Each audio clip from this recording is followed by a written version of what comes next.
our series on the prophetic insight. I hope that God will guide us as we continue on with our study today.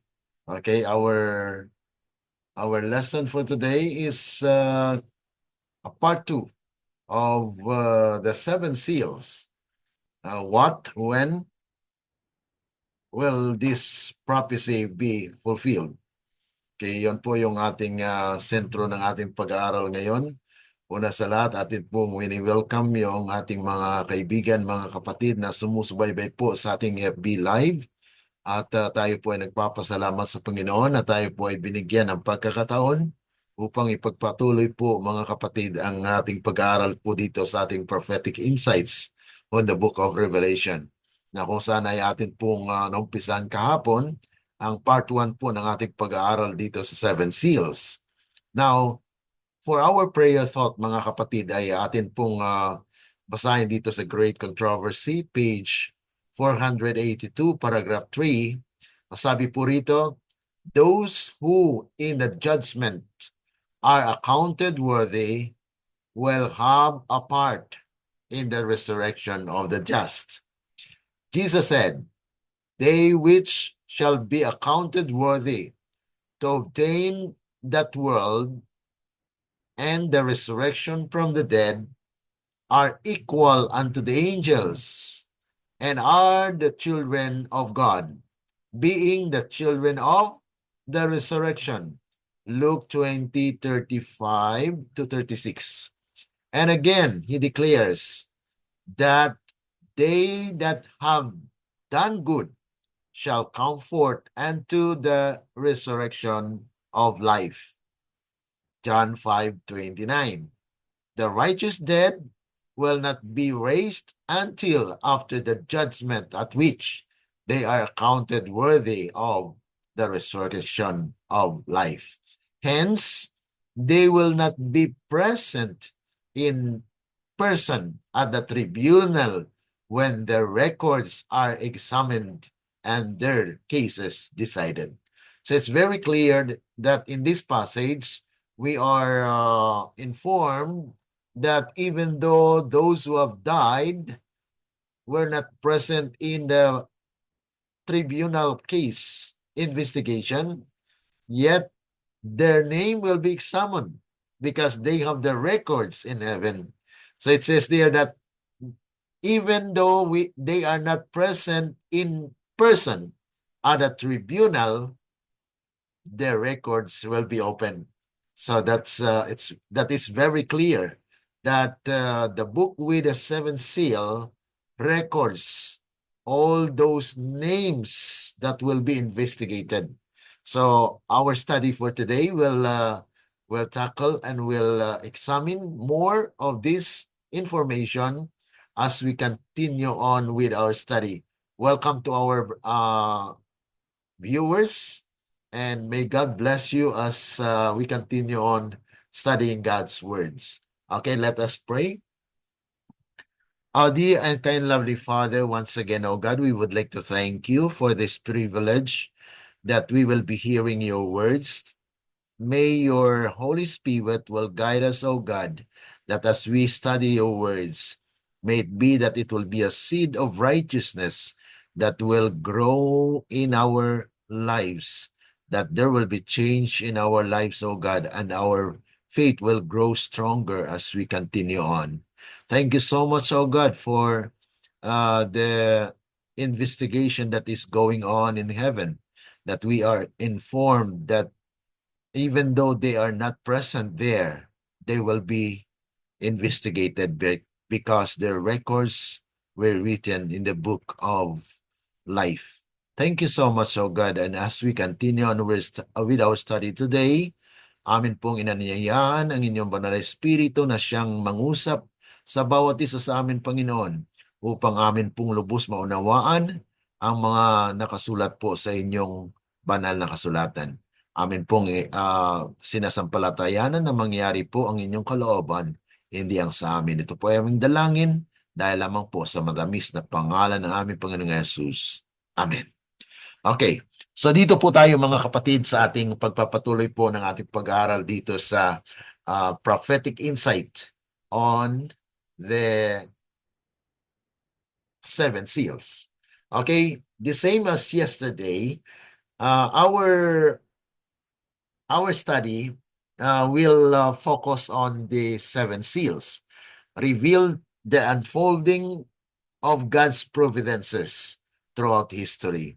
So covering both nations and the church from the beginning of time to the end. Kaya we proposed and we say that the book with the seven seal actually starts at the very beginning, not from the Christian era, because the book contains God's laws, commandments, and his rulership over the affairs of men, symbolizing divine judgment and governance. The seals disclose the influence of every nation, tongue, and people, and how they relate to God's redemptive plan. So that's actually what we have discussed yesterday. And then the second question that we answer in this series is, when does the fulfillment of this seven seal takes place? Since the sealed book contains history from the beginning of the world to its close, the opening of its seal, what? Marks progressive stages in divine history. So the study must determine the timing of its seal's fulfillment in relation to biblical prophecy, church history, and end-time events. So Revelation 5 highlights the importance of Christ as the Lamb, because he is the only one who is worthy to open the book with the seventh seal. No one is able to open that. That's why John wept, but one of the uh, beasts says that it will be opened by the Lamb of God. Okay, Jesus. Jesus is opening the seal. And so he is the only one worthy to open the seals, signifying a crucial transition in prophetic events. Okay? And we also discussed yesterday that we will be exploring the historical and prophetic significance of the seventh seal as revealed in Revelation, and to identify how and when these prophetic events unfold in connection with the church and the nations. To understand God's justice, mercy, and judgment in history as revealed through the seals. To apply the lessons of the seven seals to the present and the future role of God's people in these last days. So this study will help people or God's people gain a deeper understanding of prophecy. Recognize their role in the last day work, na kung saan mga kapatid ay sila po involved in the last day events. Okay? So those, keep in mind that those are the things that we are to study in this series. And as we already observed, it was discussed yesterday, that there are two, okay, general parts of Revelation. The first chapter of Revelation talks about the introduction, consists of messages to the seven periods of the Christian era.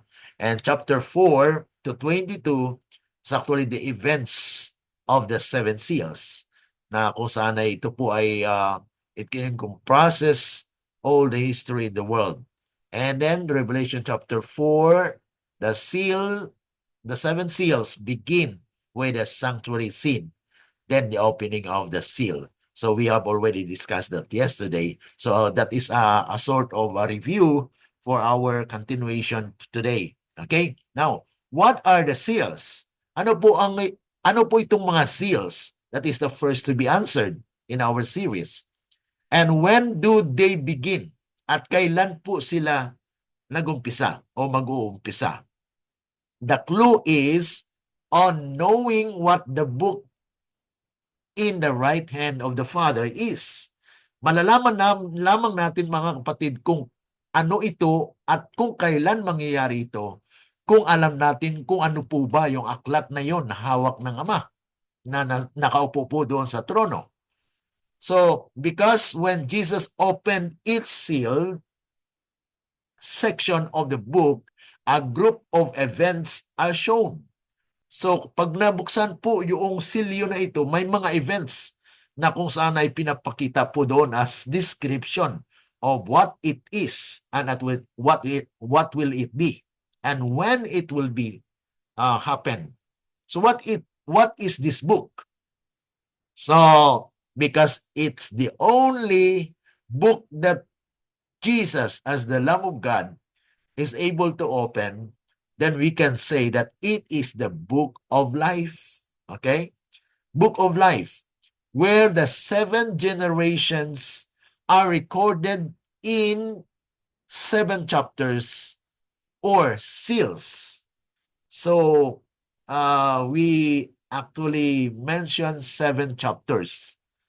It's actually an insight that these 7 seals are 7 chapters or 7 generations that will be opened. And there are counterpart events that are happening there. Okay? According to the letter 65, 1898 and Great Controversy 483, the seals are but the book of life chapters being opened to judge the 7 generations written therein, beginning with those who first lived upon the earth. So therefore, this is actually the records of those who have died. Okay? Because it will begin to those people who have been at present at the time in the beginning. So that is actually the Adamic generation time of the seal. Adam to Noah. Okay, how can we prove that one? Okay, so it's continuous here. This is what the inspiration tells us. Great Controversy 482 paragraph 1 says, this is the heavenly record, every deed in review. Every man's work passes in review before God and is registered for faithfulness or unfaithfulness. Opposite its name in the books of heaven is entered with terrible exactness. Every wrong word, every selfish act, every unfulfilled duty, and every secret sin, with every artful dissembling. So all of these records are actually put in that book, and we need to be careful with how we live our lives. That those things that we have secretly done should be what? Forgiven. That's why we have the mediator who is now pleading on our case. Heaven sent warnings and reproofs, neglected, wasted moments, unimproved opportunities, the influence exerted for good or for evil, with its far-reaching results, all are chronicled by the recording angels. So it is very important. Nais po na nating maunawaan ito ng ating mga kaibigan na lahat po ng ating mga ginagawa ay ito po ay nakarecord.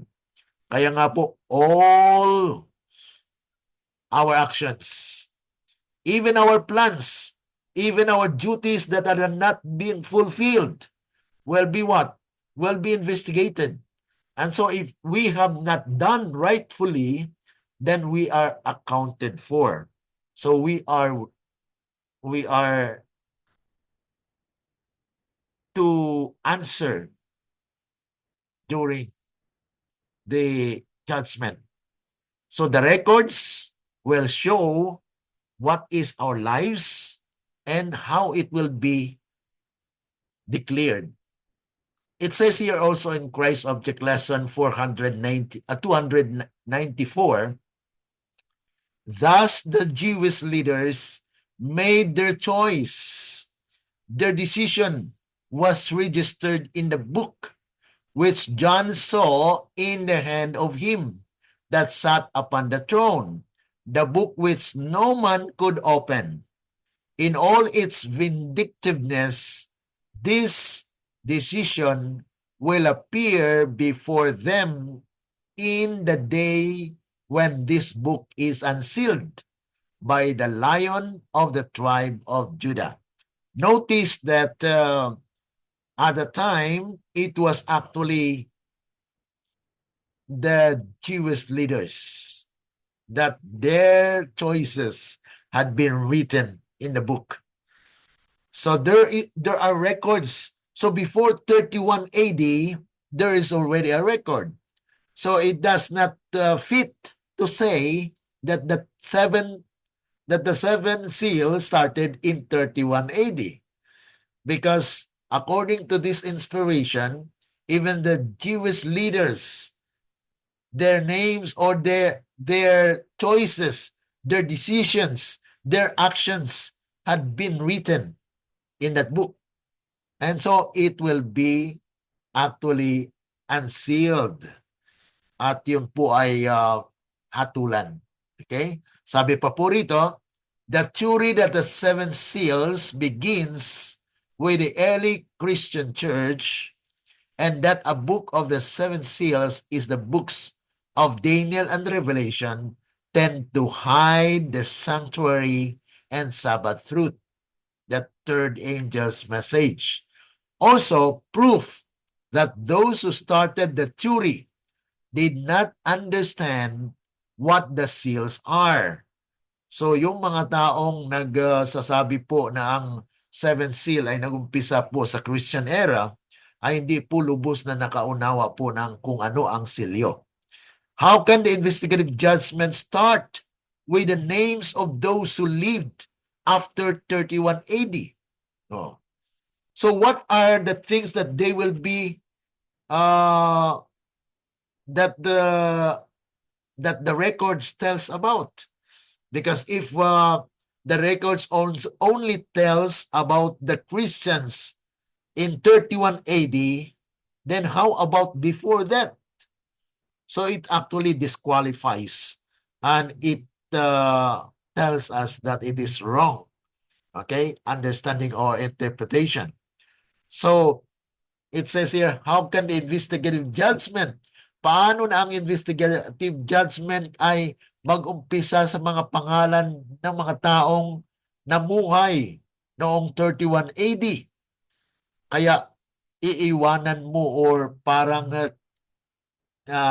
nakaligtaan yung Old Testament generations na hindi po sila kasama sa investigation, ano? So this is without any correct understanding of claim based on what is discussed here, brothers and sisters. Na nais ng Panginoon natin pong maunawaan ang seventh seal is not actually started or were not started at the time of the Christian era. Okay? Now, kailan po? Kailan po yung first seal? Okay? Ito po ay mababasa natin sa Revelation chapter 6 verse 1 to 2. And I saw when the Lamb opened one of the seals. So this is now the opening of the seals. And we will know when will it be. So kailan po nagumpisa ito? Ang aklat na ito, chapter na ito, ano? And I heard as it were the noise of thunder. One of the four beasts saying, come and see. And I saw, and behold, a white horse. So ito po ay nagsasalarawan po ng representasyon ng unang henerasyon na kung saan ay makita po natin na pinakita po dito yung white horse. And he, notice the he is a pronoun, male pronoun, no? That sat on him had a bow, and a crown was given unto him, and he went forth conquering and to conquer. So the horses, actually, it mentions here a white horse. White symbolizes what? Okay. If you study the lesson, actually, we have a series of this lesson, and this is a lesson number 2 of our series on the present truth. But the horses are symbols of preachers or people who are bringing the message. But in this case, they symbolize a creature which man rules. Na siya po ay may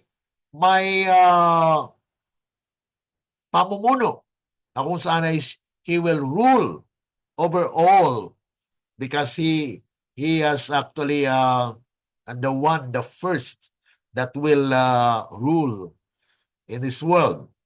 The earth, at creation, the earth came out perfect and beautiful. It was given to men to inhabit. Genesis chapter 1 verse 26 to 28. Adam was crowned king in Eden. That's actually Bible Commentary, Volume 1, 1082. So this proves that the white horse here represent purity. Purity in its states that there is no what we call sin yet. Okay, so that is actually the time where Adam had been crowned as king of Eden. And then, i-compare natin mga kapatid sa turo po ng karamihan na they said that it is actually during the time of the early Christian church, the purity. But during the time of the Christian church, there were no purity. Why? Because that is the role of Romans at the time.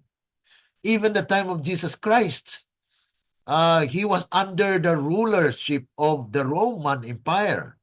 And so, there is no peace. There's no purity there.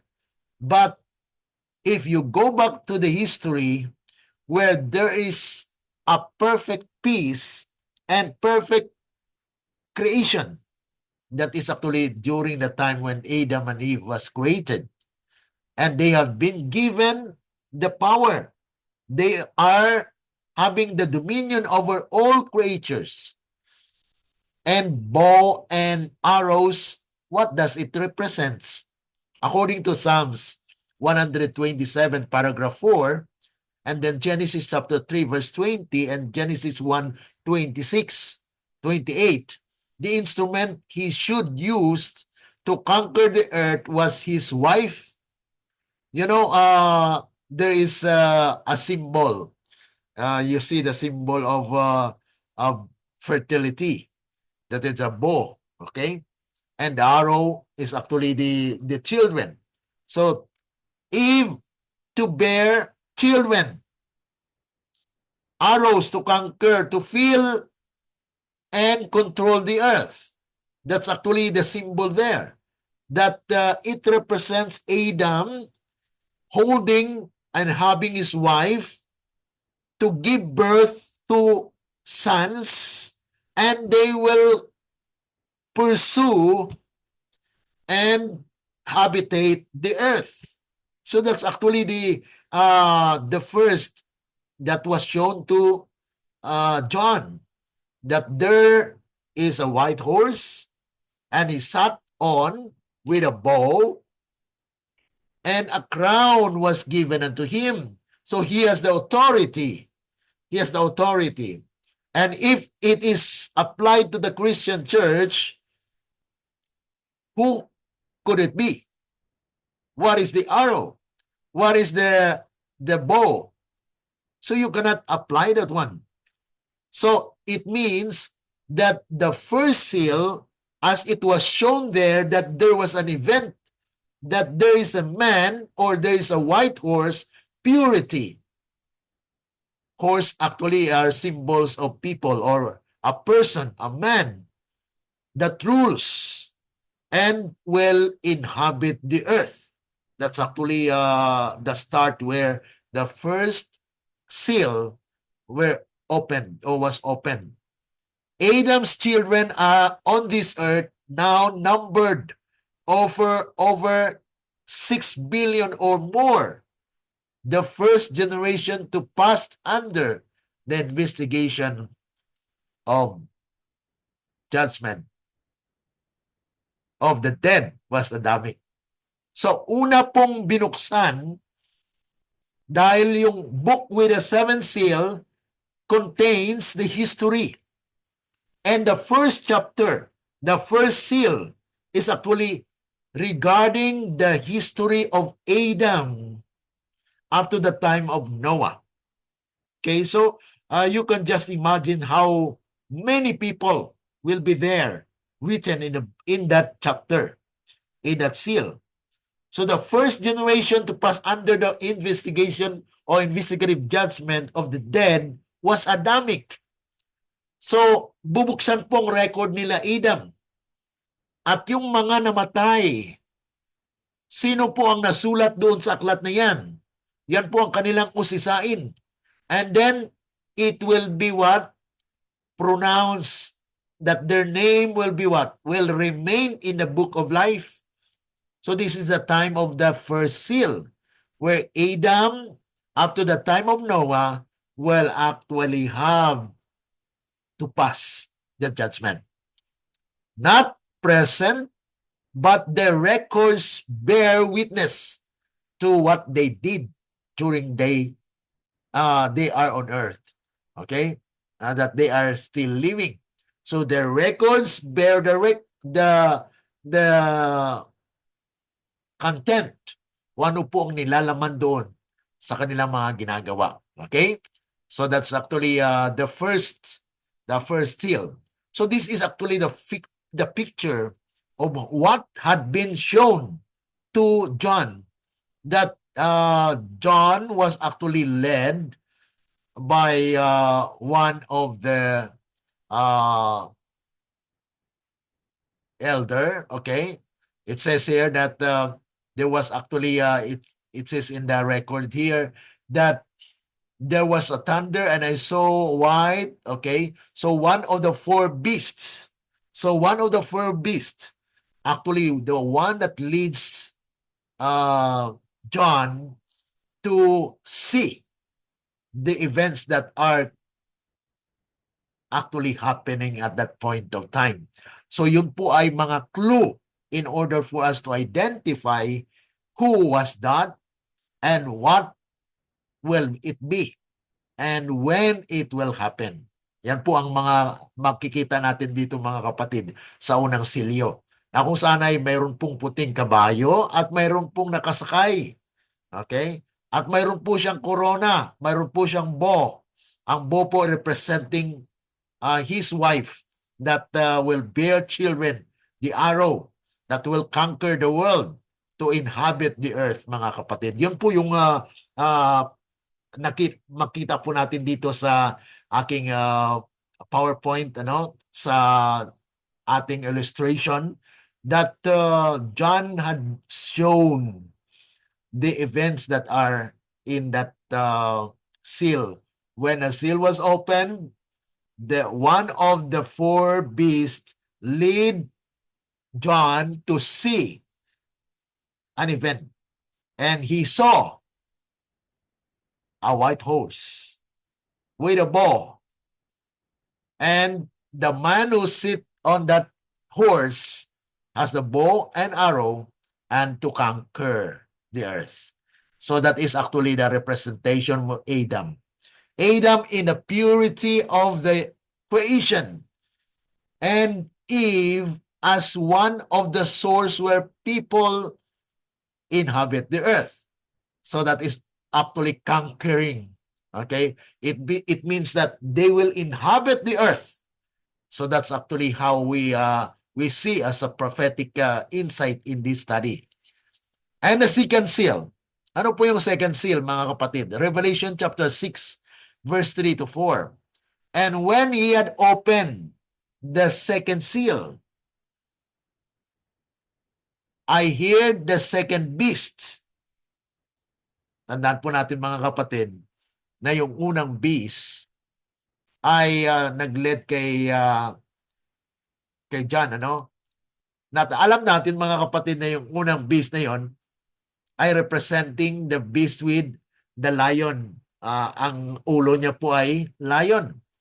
And lion representing the kingdom or the kingdom of the jungle. And it represents the first to rule in the earth. And who has been given the rulership of the earth? It was only Adamic. That is actually the Adamic kingdom. And so the second seal was opened, and it says here, I hear the second beast say, come and see. And there went out another horse that was red. Tingnan po natin, mga kapatid, ano? Na there was actually the event that the color here has importance. Mayroon pong significant meaning ang symbol na red, mga kapatid.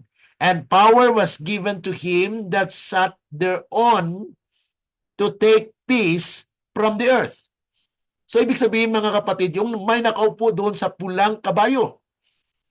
At alam natin, mga kapatid, na yung pula signifies bloodshed or sin. Okay? Yan po yung ating mata makikita sa kung ano po ang simbolo ng pula. So pula, mga kapatid, is a bloodshed or sin.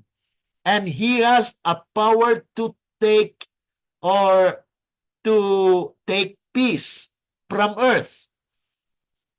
So yun po yung pag-umpisa na nawala ng kapayapaan. Ang tanong, mga kapatid, kailan po ba nawala ng kapayapaan ng sanglibutan? Noong nagkasala po si Cain, dahil pinatay niya po si Abel. So there is a bloodshed na kung saan ay yun na po, mga kapatid, yung sabi nga po rito, and that they should kill one another. And there was given unto him a great sword. So red here is a bloodshed, curse, or murder. Sword wars started on earth when peace was taken out of it. So it does not apply to the time of the 2nd century, because most of the theologians believe that it was during the martyrs. But before that happens, there was already no peace. So how can you take peace if there is no peace at the time? So it could not be applied, brothers and sisters, because during the time of Jesus Christ, he had died because there is no more peace. So it is just correct to say that it was actually during the time when Abel was murdered. That is the first event that happens na nawala po yung kapayapaan sa sanglibutan. So yan po, mga kapatid, yung prophetic insight, yung pananaw doon sa talatang ito, mga kapatid, na yung second seal is about the time when there was bloodshed. It says here, the problem of disunity and international war started at the Tower of Babel. And the different languages were born. Time of the seal, the Tower of Babel, to the call of Abraham. Actually, mayroon po yung tinatawag natin overlapping of events. Because nag-start po talaga yung bloodshed during the time of Cain, no? Na kung saan ay pinatay niya po si Abel. Ngayon, nag-intensify po yan during the time of Tower of Babel. Na nagkaroon po ng pagkawatak-watak, disunity. And there were no peace at the time dahil nagkaroon na po mga kapatid ng iba't ibang lengguwahe. So there was no peace. So that yung nakaupo dito mga kapatid, he will take, sabi po rito, take peace from the earth. Talagang mawala na po ng kapayapaan yung sanglibutan yung lupa. Kaya kailan po nangyari ito? Nangyari po ito noong nagkaroon po ng dispersion na nagkaiba-iba na po yung language ng tao. So that was the time of the Tower of Babel where there were no peace because of language. Kaya nagkahiwa-hiwalay ang mga tao at that time. Pero at the onset of days, ay nagumpisa po talaga mga kapatid yung pagpatay doon pa lang kay Cain, ano? Na kung saan ay ngunit ito na intensify lang sa panahon po sa Tower ni Babel. Na kung saan doon po mga kapatid ay talagang nawala yung kapayapaan sa lupa. Dahil dumami po yung tao, and then nagkaroon po ng lubhang di kanais-nais na mga pangyayari. Kaya nga po ay ito po yung kapanahunan na kung saan ay dumagsa ang kasalanan hanggang umabot sa pagtawag po kay Abraham. Okay? So yan po ang mapapansin natin dito sa pangalawang seal. So the seal started time of the Tower of Babel, okay, up to the time of Abraham. So this is a specific event that was shown, but there are some overlapping of events that may happen at this point of time, brothers and sisters. Okay, now we go to the third seal. And when it's found in Revelation chapter 6, verse 5 to 6, and when he had opened the third seal, I hear the third beast. So ito po ay mga representation of the beast, ano? Yung unang seal po ay pinahayag po doon na pinakita ng unang beast kay John na nakita niya po yung white horse. Ang pangalawa ay second beast ay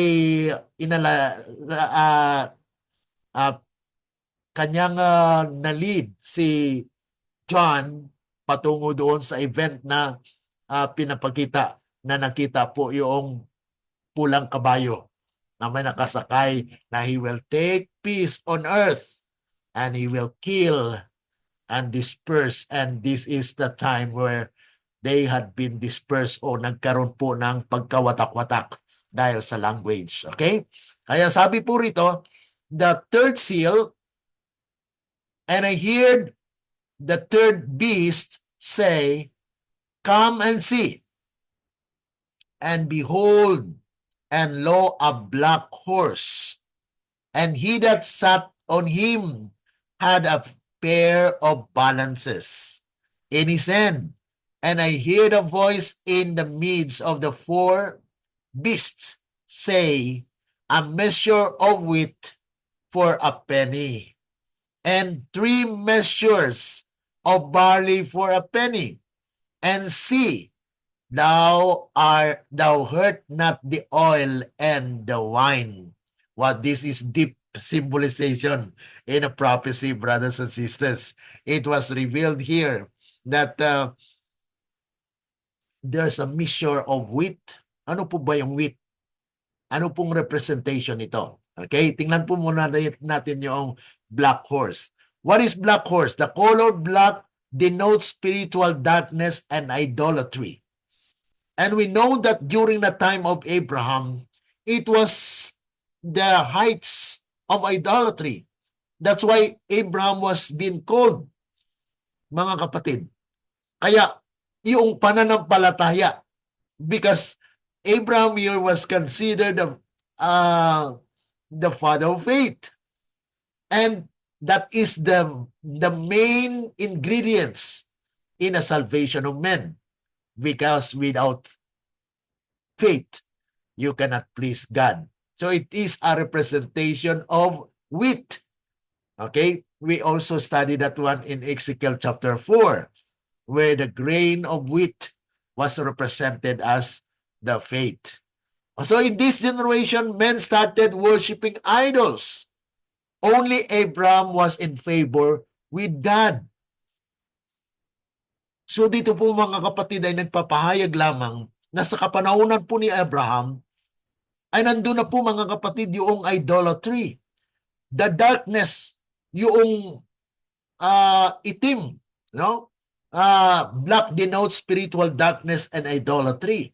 At hindi lamang po sa kapanahunan ng Dark Ages, kundi ito po ay nag-umpisa before man, doon sa balik po sa kasaysayan sa Old Testament.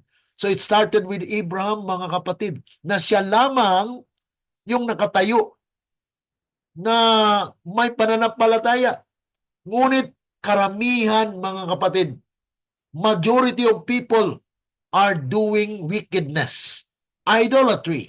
And so it is the time of the third seal na doon po may mga mananampalataya na usisain din, mga kapatid. So, it was not record kung sino po yun. Ngunit nakita po natin dito na when Abraham stand, his influence will also bear. Mayroon po siyang madadala dyan. So that is actually those who are recorded in the book will also be saved, mga kapatid. So in this generation, men started worshiping idols. Only Abraham was in favor with God, and he was called to move out with his family for Canaan. Balances here, beginning of trade. At alam niyo mga kapatid, during that time, sa panahon po ni Abraham, nandyan na po yung mga Phoenicians. Okay? Especially those at Tyre and Sidon. The Lebanese. It's recorded in Isaiah chapter 23:8, where defined as the busy bees of ancient world. So kung atin pong tuklasin at susiin, atin pong buklaktin ang kasaysayan po ng ancient world, ang ito po yung mga sa Tyre, Sidon, sa panahon po ni Abraham, there is already a merchandiser. Yung mga commercials, trade. Yan po mga kapatid. Kaya tinawag po siyang busy bees of ancient world sa panahon po ni Abraham. So ito po isa sa mga clue na malaman po natin na the third seal was actually during the time of Abraham, na kung saan ay yan po ay makilala at malaman po natin, mga kapatid, na this is actually the time where the people are worshiping idols, and only Abraham stand for his faith. What is a wheat and barley? Because it mentions there the wheat and barley. 1 measure of wheat to 3 measure of barley for a penny. Penny is eternal life in Bible prophecy. So we need to consider the symbolization or the symbols in a prophecy. Because according to Acts of Apostles 14, that the prophecies actually are presented in those symbols and types. And so in this study, brothers and sisters, we take note that penny here is eternal life. So in order for have a penny, then you have 1 measure of wheat and 3 measure of barley. What does it mean? 1 measure means 1 hour. Okay? So 1 hour, 3 measure, 3 hours. So the first and last hour, laborers compared with. Ano pong ibig sabihin nito, mga kapatid? Yung 1 hour is actually, there is only one hour to those people who have faith in the last days. That The first and last hour laborers compared with saints, the 144,000 and great multitude. The last group which worked in an hour, the work of 3 hours to some other workers. So that is actually where faith was emphasized as it is only one measure of with faith, yung pananampalataya mga kapatid, na ito ay mag-work out na kung saan ay kung sa iba mga kapatid barley 3 hours, pero itong may pananampalataya ay maganap lamang nila sa 1 oras. Yan po yung symbolization ng wheat dito mga kapatid. Sa 1 hour, 1 measure of wheat and 3 measure of barley. Barley is a representation actually of the work. It says here, therefore the 3 measure barley, the Jews and their work, the first group in the vineyard. The announcement starts with the wheat, meaning the first shall be last and the last to be first. The 144,000 get their penny eternal life first before the Jews. Dahil mayroon po silang pananampalataya. So this is actually a prophetic insight na kung saan ay yung pala ay may significance dahil wala po ibang kahulugan na mailatag po dito mga kapatid, kundi kung ating pong tingnan sa propesya na 1 measure of wheat, that is only 1 hour that the faithful in the last days will do. Even other Jews have worked out for 3 hours. Okay, so that's why it is interconnected with Matthew 20. Okay, that every call there are 3 hours, 3 parabolical hours: early in the morning, 3rd hour, 6th and 9th hour. But when the 11th hour came, there is only 1 hour left. But he will finish the work because of that faith, the wheat, brothers and sisters. So this is a significant point where Abraham was the father of faith, those who will accomplish the work within 1 hour. Okay, so the 144,000 get their penny, eternal life first before the Jews. That's why in the prophecy, mga kapatid, ay makikita po natin ng una pong hindi mamatay, hindi makaranas ng kamatayan ay yung 144,000. Okay? Now, it says here, this is actually the call of Abraham to 31 AD. Sabi nga po rito, do not hurt the oil. Nabanggit po yan sa Revelation chapter 6 verse 6. Ano pong ibig sabihin nito? This voice came from the throne. Here, Revelation 4:6, from God. Oil means Holy Spirit. Kaya sabi rito, do not hurt the oil. Do not hurt the Holy Spirit. Inspired truth. Huwag nating sansala o i-reject o saktan yung banal espiritu na siyang nagbibigay sa atin ng katotohanan. Wine is a symbol of the blood of Jesus. As life is in the blood, it means eternal life is only through Jesus. Oil and wine, Bible and life. That is actually the Bible. Na kung sana it was actually symbolized here that this is a warning that do not hurt the oil and the wine. Do not hurt the Bible or the scriptures and life. Because it says here, the warning was that the Bible should not be hurt or destroyed. It has survived all these generations through hatred and opposition and misinterpretation. The 3rd seal shows the generation that receives the first written Bible, because that was actually during the time of Moses, because Abraham was actually before Moses. But Abraham was the father of faith, the father of those who will believe. And so the records of those who have died from Abraham up to 31 AD are those people who have received the word of God, the Bible, or the scripture. Because during the time of Moses, he was the first to write the scripture. Okay? So that is the third seal.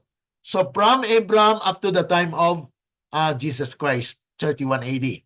Okay? Now, how about the fourth seal? The fourth seal, and when he had opened the fourth seal, I heard the voice of the fourth beast. Ito na po yung pang-apat na beast. Say, come and see. And I looked, and behold, a pale horse. And his name that sat on him was Death, and hell followed with him.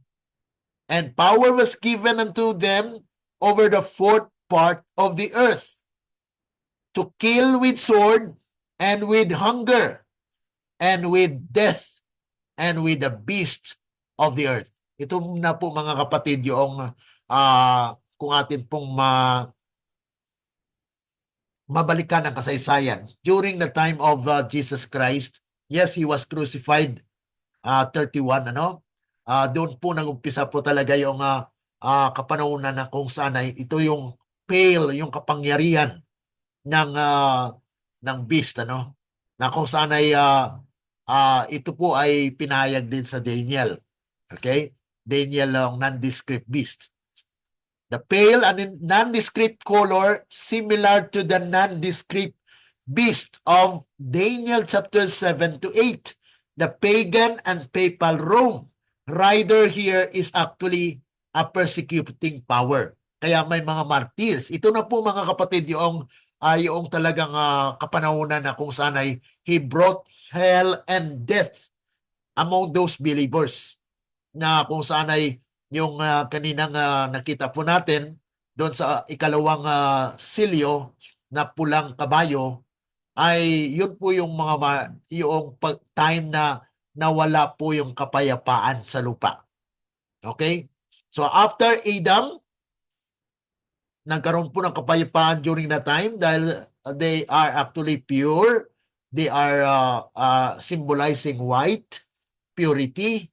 But when sin entered, then it had been started to degenerate until the time when there was killing, until the time that it intensified during the time of the Tower of Babel. Kaya nga po yung first seal from Adam, okay, up to Noah, but it has overlapping events that actually when that is actually the time when the first or the second seal had been opened. Okay? I just want to correct that one, na yung peace, yung first seal ay from Adam up to the time of the tower. Okay? Okay, but it extends because these are a representation of those people who are who have actually representing the first beast.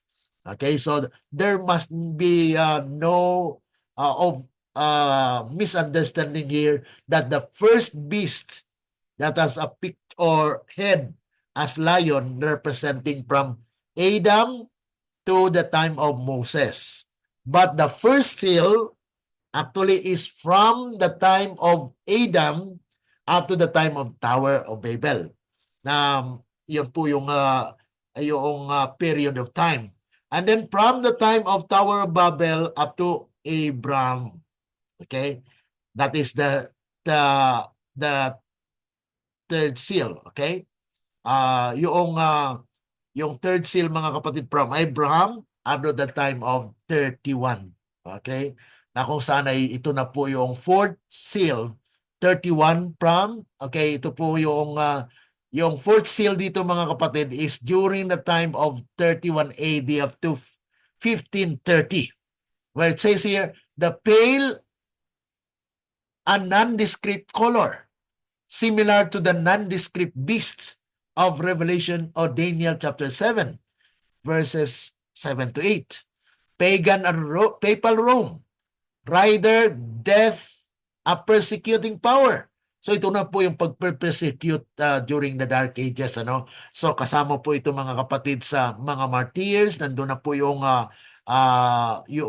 kaganapan na marami pong pinatay. So they ruled for four parts of the earth, then declined. The earth's probationally 6,000 years. Therefore, 6,000 divided by 4, that is 1,500.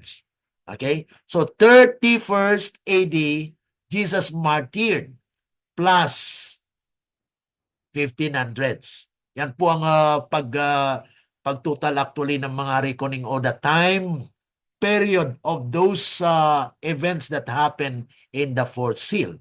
It takes us to the time of Luther. The time of Luther where there was a Reformation. Luther's separation and Augsburg Confession. Then the papacy began to decline. Ayan po mga kapatid. Doon po siya nag-umpisa actually na sugatan. No? So ito po ay time ng pale horse sa fourth seal. From 31 AD up to 1530. Dahil 1530 mga kapatid, yun po ang talagang pag-start po ni Martin Luther na pinopost niya, na-post niya po yung 95 theses niya doon sa Augsburg Church na kung saan yun po yung start of Reformation. Now, dito po tayo sa time ng fifth seal. Malapit na po tayo dito sa sixth seal, na ang sixth seal po ay kasama na po tayo doon, So sa fifth seal mga kapatid is Revelation chapter 6, 9 to 11. And when he opened the fifth seal, I saw another under the altar. Nag-iba po yung kwan dito, wala na po yung mga horses, So yan po mapapansin natin na yung unang apat na silyo ay nagre-represent po ng mga horses. Ang una ay white, pangalawa po ay pula, ang pangatlo po ay itim, at pangapat po ay pale. Okay? So yan po yung mga horses na kung saan ay kasama po doon yung tinatawag natin kapangyarihan na nagkaroon po ng pag-persecute yung pang-apat po na seal. Ang panglima po mga kapatid, dahil mayroon pong pinatay doon sa ikaapat, kaya nga po sabi rito, I saw under the altar the souls of them that were slain. So tingnan po niyo ang mga konteksto po ng talatang ito, na doon po sa fourth seal, mayroon pong mga pinatay. Po? And then, dito sa fifth seal, mayroon pong nakita under the altar the souls of them that were slain for the word of God and for the testimony which they held. And they cried with a loud voice, saying, How long, O Lord, holy and true, dost thou not judge and avenge our blood on them that dwell on the earth? And white robes were given unto every one of them, and it was said unto them that they should rest yet for a while season, or for a little season, until their fellow servants also and their brethren that should be killed are they where should be fulfilled. Mayroon pa pong mga mamamatay dito mga kapatid, na those who had been killed are actually demanding justice. How long? How long will you judge? Kaya nga po dito ay matingnan natin mga kapatid na ang kasagutan nito ay nandun po sa dulo. Okay? Sa katapusan nitong silyo na ito, ito po yung part na kung saan ay mag-open na masagot na po ang kanilang panawagan. How long? Okay? Soul under the altar must be figurative of those who died in the fourth seal. Yan po yung sinasabi natin, ano? Na figurative lang po siya. Hindi po siya literal na yung mga soul, ano? Pero minsan mga kapatid ay ginagamit po ito na sinabi nila, kita nyo, nandyan sa Biblia, sa Revelation, may mga kalag or soul. Actually, this is a figurative of those who died in the fourth seals, who then symbolically demanded immediate judgment on the papacy because they had been killed during the papacy. So they said, "How long, Lord, that you will justify and you will avenge our blood?" And so, after symbol of Reformation, the Protestant Reformation, they actually now asking, how long, Lord? Until they being told to rest until others. Dapat lang sina muna ay magpahinga muna. Others in the sixth seal. Dahil mayroon pong iba pa na nasa sixth seal na kung saan ay sila po ay maging kabahagi. Seals should die. Mayroon pang mamamatay sa sixth seal. Then, proves that despite the Reformation, martyrdom continued even during the sixth seal. Time of the fifth seal is actually from 1530 AD up to 1844. Bakit po natin sinabi na 1844? Because that is the time when there is a time prophecy. Ang time prophecy, mga kapatid, ang cried po nila dito, "How long, O Lord, holy and true, dost thou not judge?" So ito po yung clue na makita natin, mga kapatid. How long? How long will God judge His people? And then ang sagot po sa Daniel chapter 8:14, unto 2,300 days, then the sanctuary shall be cleansed. Kaya nga po noong 1844, yun na po yung pag-open ng seal yung mga kapatid. Okay, so yun po mga kapatid, yung pag-open po ng door sa heaven, yun na rin po ang pag-open ng unang selyo. Okay? So para doon po yung tinatawag natin na mayroon pong 6 wings. Dahil itong mga silyong ito na 1, 2, 3, 4, 5, lahat ng yan ay mabuksan at the time ng 6 seal. Okay? Kaya nga po, mapapansin natin na yung 6 seal, yun po yung pagpasok ni Kristo sa most holy place to answer the question, how long? So Christ now entered into the most holy place, that there are still people who may die, but yet they are assured of eternal life.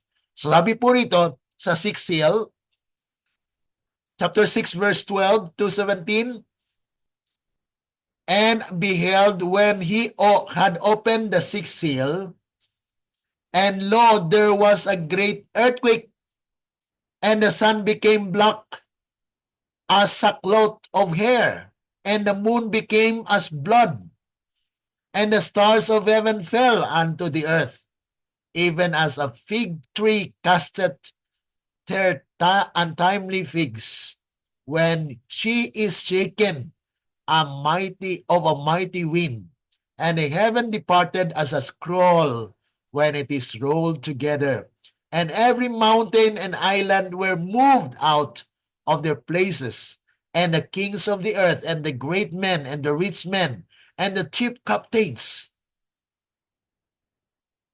and the mighty men, and every bondman, and every freeman, hid themselves in the dens and in the rocks of the mountains, and said to the mountains and rocks, fall on us, and hide us from the face of him that sitteth on the throne, and from the wrath of the Lamb. Of his wrath is come, and when shall he be able to stand?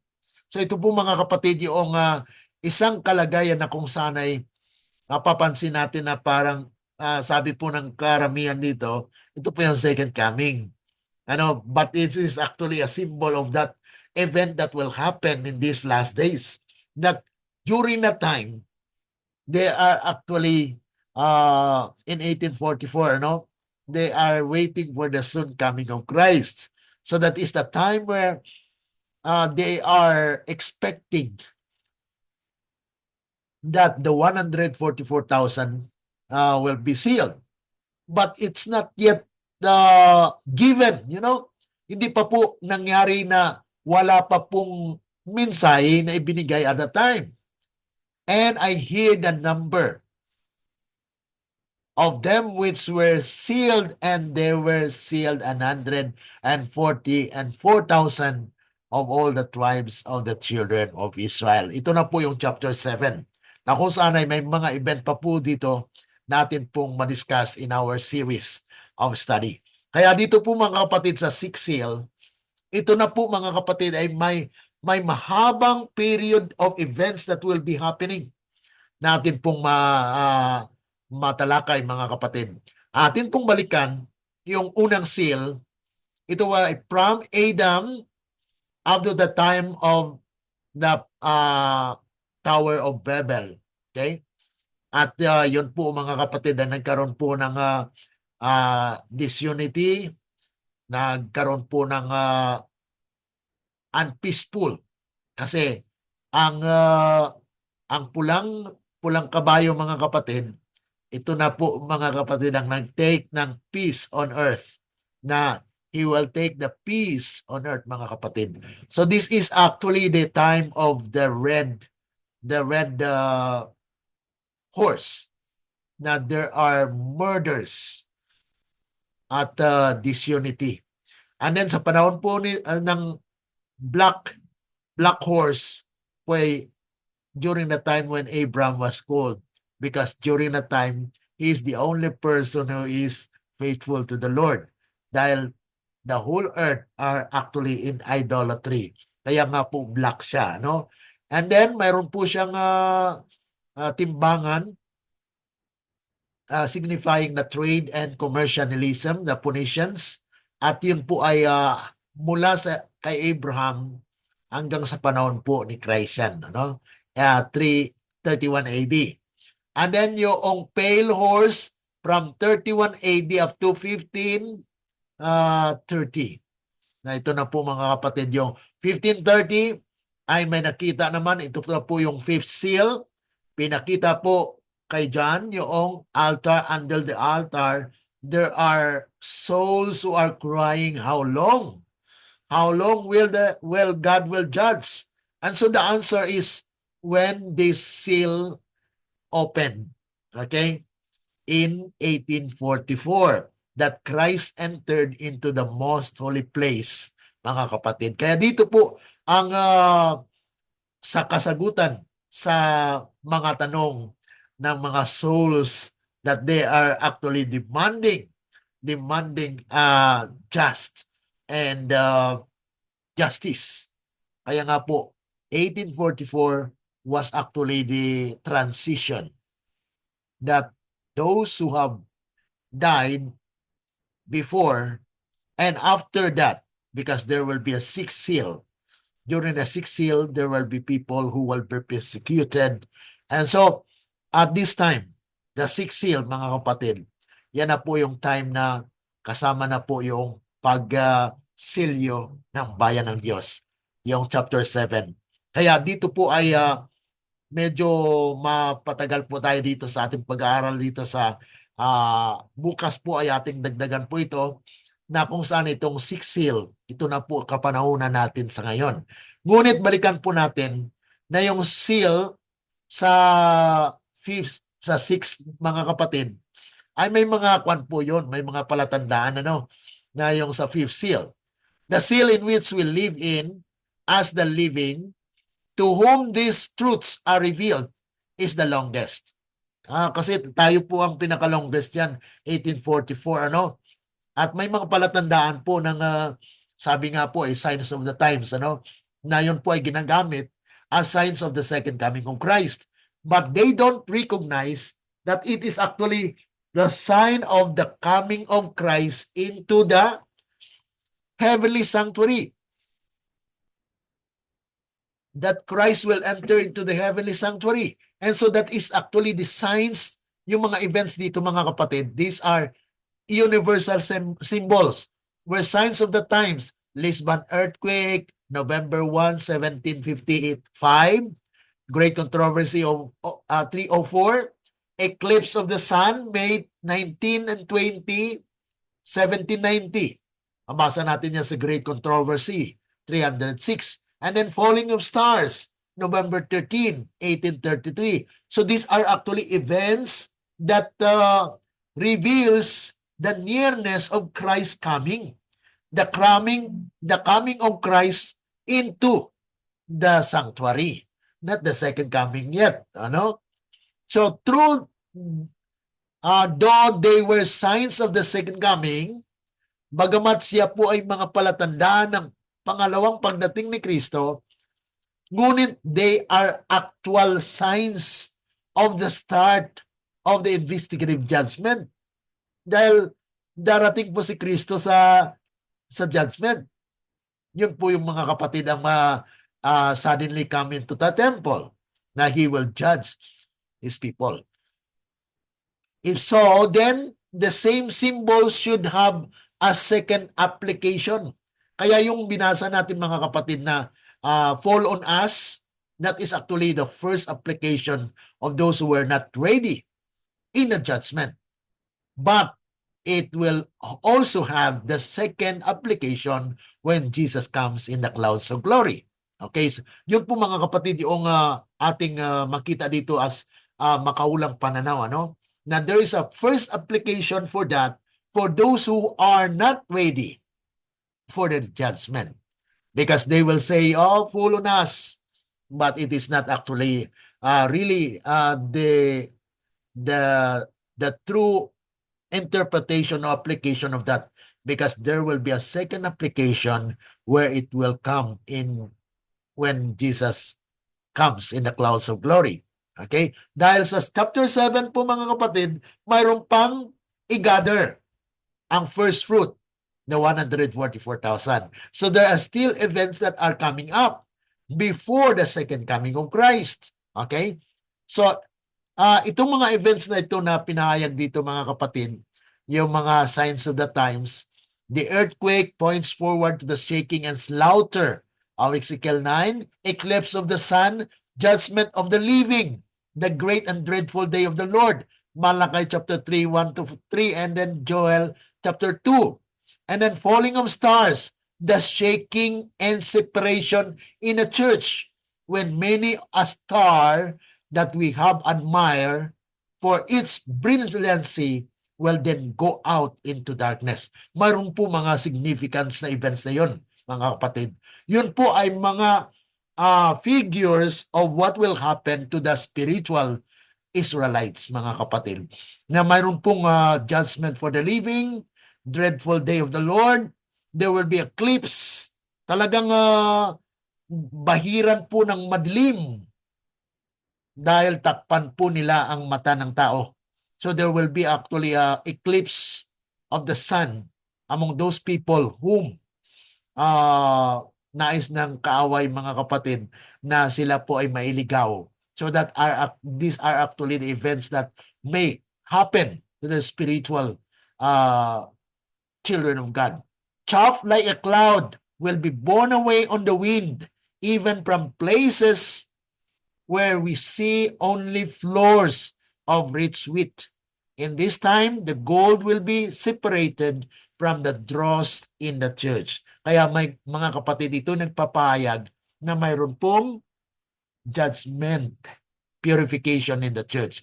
Testimonies for a Church, Volume 5, page 81. So ito po mga binasa po natin mga kapatid are significant part of the prophetic insights that we can see in the seven seal. Na kung saan itong mga event na itong mga kapatid is directly pointing to the future. That the longest part of the fulfillment of this prophecy is in the sixth seal. Kaya bukas mga kapatid, huwag po kayong magmawala dahil we have another point of clarification and additional points where we could understand the things that are happening here. Na kung saan ay sino kayang makakatayo nito. Because the judgment for the living will also come, mga kapatid. Kaya sabi ang question dito, who shall stand in the wrath of the Lamb is found in Malachi chapter 3, 1-3. When Jesus comes suddenly to his temple to purify. Ito na po yung sixth seal actually na yung mga events na mangyayari po within the sixth seal dahil noong 1844 yan po actually start ng record of the sixth seal, the sixth chapter of the history of God's people in these last days. Okay? And then ito po yung time of the sixth seal from the signs of the times 1844 to the sealing of the 144,000 today. So yan po mga kapatid yung sixth seal. And then when the 144,000 will be sealed, then that is the start of the seventh seal. Okay? So atin po yung dagdagan bukas. Tomorrow we will have additional on this na kung saan ang seventh seal mga kapatid atin po i-discuss. Na ito po ay will also be tackled in our next subject. Next week mga kapatid ay ating pag-aralan po yung chapter 7 of Revelation. Kaya yun po mga kapatid yung ating pag-aaral dito sa seventh seal where these are just a part of the study but yet in order for us to understand more of this then we will pursue and we will finish all the chapters from 4 to 22 because these are the second part of Revelation na kung saan ito po ay mga events ng during the seventh seal. Okay? So any question po, kung mayroon po kayong mga question for those who are following us on FB Live, just write your question, your comments, your reflection, and we will try to answer them by God's grace. Okay?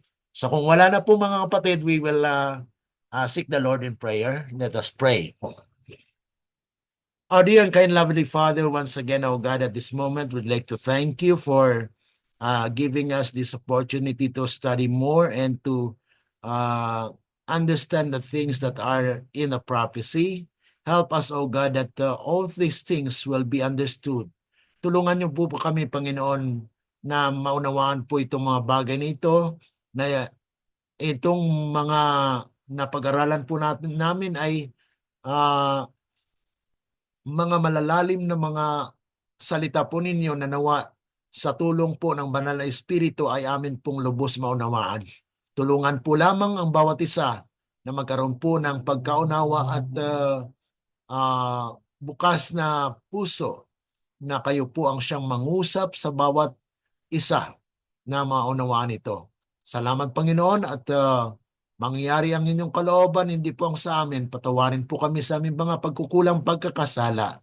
Po aming dalangin dahil lamang po sa matamis na pangalan ng aming Panginoong Yesus. Amen.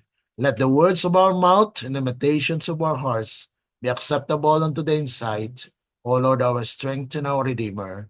Amen. Amen. God bless po mga kapatid. And thank you so much for following us on FB.